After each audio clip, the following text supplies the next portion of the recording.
తెలంగాణ మంత్రి వాకిటి శ్రీహరి వీళ్ళంతా కూడా ఇక్కడికి చేరుకున్నారు. అదేవిధంగా కూడా ఏపీ నుంచి రాజమండ్రి ఎమ్మెల్యే, అలాగే రాజమండ్రి నుంచే మరి స్థానికంగా ఉన్నటువంటి ఎమ్మెల్యేతో పాటు కొంతమంది లీడర్లు కూడా ఇక్కడికి చేరుకోవడం జరిగింది. జిఎస్ఎల్ మెడికల్ ఇన్స్టిట్యూషన్స్ మరియు కిమ్యూ ఇంటర్నేషనల్ యూనివర్సిటీ భాగస్వామ్యంతో ఇండియన్ అలైన్డ్ ఎంబీబీఎస్ కోర్స్ అడ్మిషన్లు అందిస్తోంది నియో. ఇక్కడ వాకిటి శ్రీహరి వీళ్ళంతా కూడా ఇప్పుడు పోస్టుమార్టం పూర్తయిన తర్వాత కూడా పోస్టుమార్టం అయిపోయినాక ప్రియాంక పార్థివ దేహంతో పాటు తల్లిదండ్రులతో పాటు అలాగే వీళ్ళు కూడా తన స్వగ్రామమైనటువంటి ఎక్లాస్పూర్కి అయితే చేరుకోబోతున్నారు. అంత్యక్రియల్లో కూడా మరి వీళ్ళంతా పాల్గొనబోతున్నారు. ఏపీ ప్రభుత్వం నుంచి స్థానిక ఎమ్మెల్యే, రాజమండ్రి ఎమ్మెల్యే ఆదిరెడ్డి శ్రీనివాసరెడ్డి కూడా ఆయన పాల్గొనబోతున్నానని చెప్పేసి ఆయన కూడా చెప్పడం జరిగింది. ఆయన కూడా వెళ్తున్నారు. ఇక్కడ చూస్తున్నాం కదా, వీళ్ళందరూ ఇక్కడికి రావడంతో పోలీస్ సిబ్బంది అంతా కూడా సెక్యూరిటీ ఇక్కడ అలర్ట్ చేయడం జరిగింది. చాలా ఉద్రిక్తమైన వాతావరణమే నెలకొంది అనుకోవచ్చు. ఎందుకంటే భారీగా కూడా భారీ బందోబస్తుని ఇక్కడ ఏర్పాటు చేసి ఇక్కడికి ఎమ్మెల్యేలు అలాగే మంత్రులు చేరుకున్నారు కాబట్టి భారీగా కూడా సెక్యూరిటీని ఇక్కడ ఏర్పాటు చేయడం కూడా జరిగింది.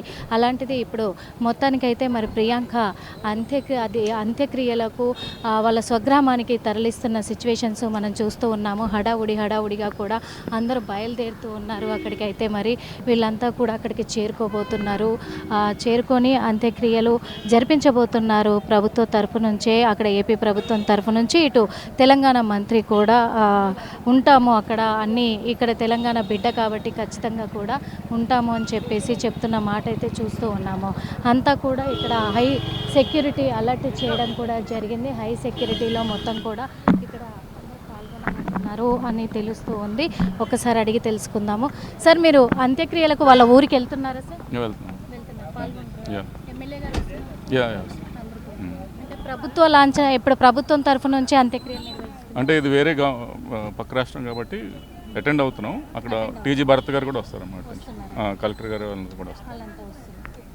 చూసాం కదా, ఇప్పుడైతే అందరూ కూడా ఏపీ ప్రభుత్వం నుంచి స్థానిక ఎమ్మెల్యేతో పాటు భరత్ గారు వాళ్ళంతా కూడా పాల్గొనబోతున్నారు అని చెప్పేసి కూడా చెప్పడం జరిగింది.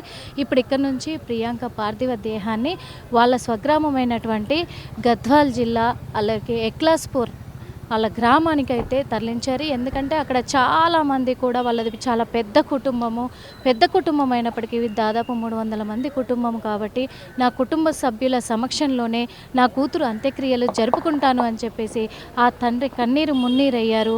ఇక్కడ నుంచి మరి తరలిస్తున్న సిచ్యువేషన్స్ కనిపించాయి కదా. ఇక్కడ నుంచి పోస్టుమార్టం నిమిత్తము వాళ్ళ స్వగ్రామానికి ఇప్పుడే డాక్టర్ ప్రియాంక మృతదేహాన్ని తరలించడం కూడా జరిగింది. ఇక్కడ ప్రస్తుత సిచ్యువేషన్ ఇది. ఎంత హడావుడి ఇక్కడ కోలాహలంగా కూడా ఉంది. హడావుడి వాతావరణము, ఉద్రిక్తమైన వాతావరణము, అందరు ఇక్కడికి చేరుకోవడం జరిగింది కాబట్టి ముఖ్యంగా కూడా అలా ఫ్రెండ్స్ కావచ్చు, ఇటు కుటుంబ సభ్యులు కావచ్చు, ఇటు మంత్రులు, ఇక్కడ తెలంగాణ మంత్రులు, అటు ఏపీ రాజమండ్రి నుంచి ఎమ్మెల్యే అలాగే స్థానిక లీడర్లు, టీడీపీ లీడర్లు వాళ్ళంతా చేరుకొని ఇక్కడ పోస్టుమార్టం నిమిత్తము ఇప్పుడు స్వగ్రామంలో కూడా అంత్యక్రియల్లో భాగంగా మేము పాల్గొనబోతున్నామని చెప్పేసి కూడా చెప్పి ఇక్కడ నుంచి బయలుదేరడం కూడా జరిగింది. ప్రస్తుతం అయితే సిచ్యువేషన్ అయితే ఇక వాళ్ళ స్వగ్రామానికి చేరుకున్న తర్వాత ఈరోజు నైట్ వరకు ప్రియాంక అంత్యక్రియలు అయితే పూర్తవ్వబోతున్నాయి. మరి ప్రభుత్వం కూడా 20 లక్షలు ఎక్స్గ్రేషియా ప్రకటించింది ఏపీ ప్రభుత్వం అని ఇటు ప్రియాంక తండ్రి కూడా చెప్పడం జరిగింది. స్థానిక రాజమండ్రి ఎమ్మెల్యే ఆదిరెడ్డి శ్రీనివాస్ కూడా చెప్పడం జరిగింది. అలాగే వాటితో పాటు ఇంకా వాళ్ళ కుటుంబ సభ్యులకు మేము జీవితాంతం కూడా వాళ్లకు అండగానే నిలబడతాము కుటుంబానికి అని చెప్పేసి మాట ఇవ్వడం కూడా జరిగింది. ఇక్కడ నిందితులకు కఠిన శిక్షలు అమలయ్యేలాగా కూడా మా ప్రభుత్వము చర్యలు చేపడుతుంది అని చెప్పేసి కూడా చెప్పడం కూడా జరిగింది. కాబట్టి ఇటు ప్రియాంకకు జరిగిన నష్టాన్ని, ఆ తల్లిదండ్రులకు జరిగినటువంటి నష్టాన్ని జీవితాంతం ఎవరు పూడ్చలేంది, కానీ ఇక్కడ నిందితులకు మాత్రం శిక్ష పడుతుంది అనేది మాత్రం పక్కాగా తేలింది. ఇక్కడ తన మరణానికి కారణమైనటువంటి నిందితులకు శిక్ష పడే విషయంలో న్యాయం జరిపిస్తుంది ఏపీ ప్రభుత్వం అనేది ఆశిద్దాం. మరి కెమెరామెన్ గజప్పతో నిర్మల, ఆర్టీవీ.